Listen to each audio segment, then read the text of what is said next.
yung paggamit sa AI in that purpose, no? Magtatanong, tas may ilalabas. Sa ibang bansa kasi, nabawasan ng trabaho ang mga tao dahil it was replaced by AI, especially yung mga jobs involving writing or composing. Kasi nandyan si AI to do the job for them. Dito ba sa Pilipinas, nakita mo na may ganong klaseng adoption for AI and may possibility ba na mawala ng trabaho ang mga ilan sa mga kababayan natin? And sundutan ko rin to add to that, Mm.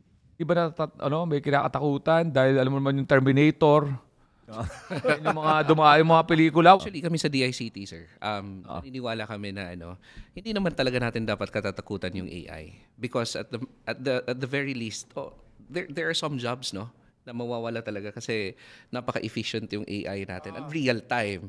Saka yung data, yung vastness ng data na na-collect niya is different from the vastness of data that we know, no. Pero ang pinaka-importante para sa ating mga Pilipino, no, we need to really upskill.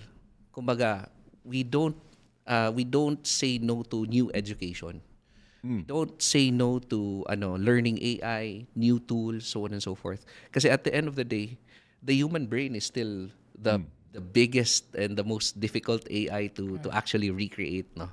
So I think the human touch is still very much needed.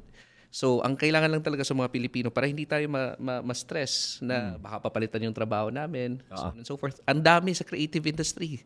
Kung makikita ninyo sa YouTube, sa TikTok, lahat parang AI generated na eh.